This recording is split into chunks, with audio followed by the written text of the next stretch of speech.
The prairie wore the color of fire that evening, the kind of sky that feels like it might burn the world to ash before the stars arrive. Eli Boone rode under it, his shadow stretching long over the brittle grass, his hands loose on the reins. Though his mind was knotted with thoughts he couldn't name, he was a giant among men, broad in the shoulders, his beard dusted with gray, despite his 35 years, and the town of Sagebrush Ridge had grown used to calling him that word, giant, as if his size excused them from knowing the rest of him. He had learned to let their voices wash over him, the way he let wind rattle the shutters of his lonely ranch house. Silence was his armor, but even silence has a weight. He was riding north that evening, as he often did when the emptiness of the land pressed too hard on his chest. His boots, scarred and cracked, rested heavy in the stirrups, his coat smelling faintly of leather and smoke. A hawk turned in the fading light, a black cross etched against the dying sun, and Eli thought of his father's words from years ago. "Keep riding, son, even when the world tries to stop you." He didn't know why those words rose up just then, only that he felt their echo as the wind shifted and carried with it a strange sound. It wasn't the cry of an animal. It was sharper, rawer thread of pain pulled through the fabric of dusk. Eli reined in his horse, a bay gelding named Ash, and tilted his head. The land ahead was flat, except for a splintered fence line that marked the edge of his property. And there, near a leaning post, something dark moved. He rode closer, his body tense, the creak of saddle leather loud in his ears. As the shape came into view, his breath caught. A girl or no, a young woman was tied to the fence post with coarse rope. Her hair was black and long, tangled like rivers after a storm, and her face was turned downward, streaked with dust and the silent remnants of tears. The sight made something in him tighten, not with fear, but with a sudden, inexplicable ache. She heard his horse approach and jerked her head up. Her eyes were wild, amber-brown, and burning like the last embers of a fire. He recognized her features. At once, he'd seen that fierce look before, though never so close. Eli dismounted slowly, hands raised slightly to show he meant no harm. "I'll cut you loose," he said, his voice a low rumble. She flinched, but did not speak. He pulled a knife from his belt, slicing through the rope with careful, deliberate motions. When the last strand fell away, she staggered back, pressing herself against the fence, as if she'd rather face the splinters than trust him. "Who did this?" Eli asked, his words softened by a note of anger he couldn't hide. But she stared at him, silent, her chin lifting with a pride that spoke louder than any answer. He didn't push her for words. He knew something about silence, how it could be both weapon and shield. Instead, he offered his canteen. She hesitated, eyes narrowing, before snatching it with quick fingers. She drank sparingly, but each swallow looked as if it burned, as if even water had become a test of trust. Eli looked around the empty land. Whoever had left her here was long gone. Night was coming fast, and the prairie could be cruel after dark. Coyotes were already calling somewhere far off, and the horizon was swallowing the last of the sun. He could leave her, he supposed. It wasn't his fight. But the thought sat wrong in his chest, like a burr under his skin. "Come on," he said. He gestured toward Ash. "It's a long walk if you stay." Her jaw tightened. For a moment, he thought she would refuse, but then she stepped closer, slow as a deer nearing water. He helped her onto the horse, careful not to startle her, then mounted behind and rode toward the ranch. The ride was quiet. The only sounds were the horse's hooves striking earth, the soft hiss of the wind, and the low hum of the night insects. Waking up, her back was rigid against him, every muscle taut with caution. He could feel the heat of her body through her thin buckskin dress, the rough patches where it had torn. He didn't speak. Words would have been clumsy things in that fragile silence. By the time they reached the ranch, the stars had carved themselves across the sky. The house stood waiting, dark and unwelcoming, but at least it was safe. He dismounted and offered her a hand. She hesitated but accepted it, her palm small and rough with calluses. He saw then that her wrists were raw and bleeding from the rope. A quiet anger flared in him again, though he didn't let it show. Inside, he lit a lantern. The glow revealed a woman who was not as young as he first thought, yet not older than 20. Her face was striking in its strength, high cheekbones, a narrow jaw, lips pressed together in defiance. She watched him like one might watch a bear, not out of fear, but out of readiness. "I'm Eli," he said, motioning to the table. "You can sit.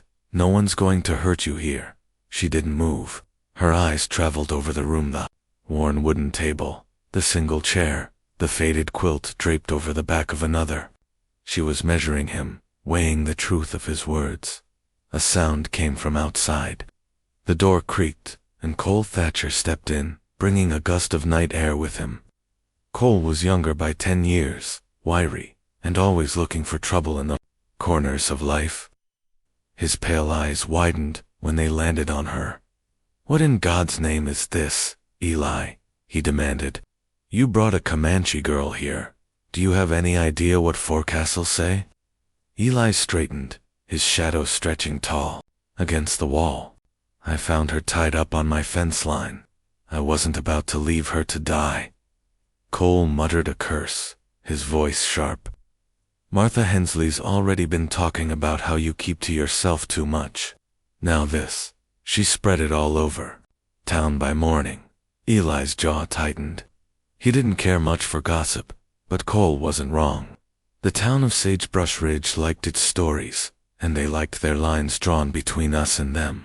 A Comanche girl in the home of Eli Boone would spark whispers sharp enough to cut. The girl Aiyana, though Eli didn't know her name, yet stood still, her gaze flicking between them. He noticed she didn't shrink from Cole's words. If anything, she looked bored with them, like she'd heard worse. That pride made something in Eli's chest loosen, though he didn't know why. "I'll take her back to camp at first light," Eli said, more to settle Cole than because he believed it. "For tonight, she stays." Cole shook his head, muttering as he left the room, but Eli ignored him. He set out a plate of bread and dried meat, sliding it across the table before stepping back. Aiyana approached slowly, never turning her back on him, and picked up a piece of bread. She ate in silence, each bite measured, as though testing whether this, too, might be a trick. Later, when the house had quieted, Eli found her standing by the corral under the moonlight. Her hair shimmered like black water, and her hands rested gently on the horse's neck. She whispered something in her language, soft musical sounds that seemed to float in the cool night air. He didn't understand the words, but he understood the feeling behind them, gratitude laced with grief. He didn't speak to her then. He only watched from the shadows, the ache in his chest deepening. She was like the land itself, scarred, silent, but stubbornly alive, and though he didn't know it yet, something had shifted between them. A thread had been tied, invisible but unbreakable. When she turned and saw him, there was no fear in her eyes, only a question, a quiet, unspoken why. He didn't answer with words. Instead, he offered a single nod, as if to say, "Because I couldn't leave you there." The night stretched on, filled with the sounds of crickets and the soft rustle of wind through the grass. And standing there under the stars, Eli knew that whatever story had begun with that rescue, it wasn't going to end easily. Something was coming us, storm of voices, of choices, and neither of them would walk away unchanged. She stepped closer, the moonlight tracing the lines of her face, and for a moment they just stood there, the silence between them less like a wall and more like a bridge. Eli felt it then, a strange, quiet certainty. His life, which had been nothing but empty rooms and quiet fields, had just shifted on its axis, and somewhere out in the dark, unseen but certain, the world was already stirring with the weight of what that meant. The sun had barely risen when the sound of hooves thundered across the open plain, carrying with it a weight that made the morning feel sharper, less forgiving. Eli Boone was already awake, standing on the porch with his coffee cooling in his hand, when he saw them appear 5 riders, dark against the pale horizon, moving like a shadow stitched to the earth. The girl, Aiyana, stood just inside the doorway, her back straight, her expression unreadable. She didn't need to say it. Eli knew these were her people, and he knew, even before the first rider drew close enough for him to see the glint of the sun on their weapons, that nothing about this meeting would be simple. The lead rider was a man with a face as weathered as the land, his hair braided tight, his dark eyes sharp as flint. Tokada. The name slipped into Eli's mind unspoken, as though the wind itself had whispered it. He didn't dismount when he reached the yard. His gaze, heavy and measured, moved from Aiyana to Eli and back again. The silence between them felt like something alive, coiled and waiting to strike. "You found her," Tokada said finally, his voice deep but steady, each word shaped by the weight of both gratitude and suspicion. "She was tied to my fence," Eli replied. His tone was calm, deliberate, as if each syllable had been chosen like a tool for building something steady. "I cut her loose. She's safe here." Tokada's jaw tightened. He looked at Aiyana, and something unspoken passed between them, language of blood and memory that Eli would never fully understand. Then Tokada turned his attention back to him. "Safe. With your people, she would never be safe. But here, you stand over her, like you mean to keep her." "I don't stand over her," Eli said, his voice dropping low. "I stand beside her." One of the other riders muttered something under his breath, but Tokada silenced him with a single raised hand. His eyes narrowed, and for a moment Eli thought he might reach for the rifle slung across his back. But instead, Tokada's voice softened not with kindness, but with something closer to inevitability. "If you wish for her to remain, for her to walk between this world and yours, then you must give her honor," Tokada said. "You must take her as your wife." The words struck like a hammer on iron, ringing in the silence that followed. Eli blinked, not because he hadn't heard, but because the weight of the demand pressed against something deep inside him, something he hadn't touched in years. Marriage. It wasn't a word he'd thought about since the fever had taken the only woman who'd once made this house feel like home. Aiyana stood utterly still, her hands loose at her sides, her gaze fixed on the dirt, as though the truth of her life might be written there. There was no pleading in her, no sign of expectation. And yet, when Eli looked at her, he saw something flicker behind her. A question, maybe, or a quiet challenge. He didn't answer Tokada right away. He turned slightly, staring out at the open fields, as if the land itself might offer him clarity. His silence stretched long enough that Cole appeared, leaning against the doorway with that sharp, restless look he always wore when trouble came calling. "Eli, you can't be serious," Cole said. "The town already thinks you're half mad for bringing her here. Now they'll say you've gone and married a savage." His voice carried that particular tone of fear disguised as anger. Aiyana's chin lifted at the word, but she said nothing.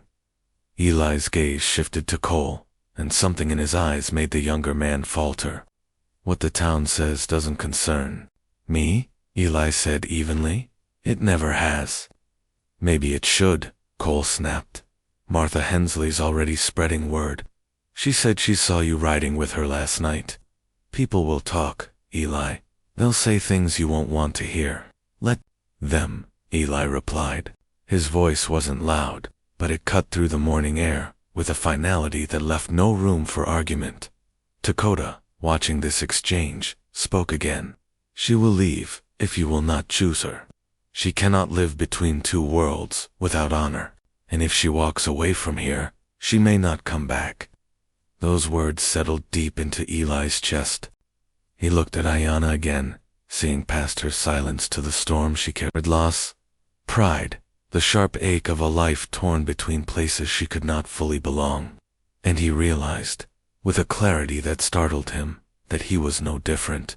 The world had always seen him as something other, too big, too quiet, too much of a shadow to fit anywhere neatly. That night, when the sun had fallen and the house was hushed, Eli found Aiyana near the corral again.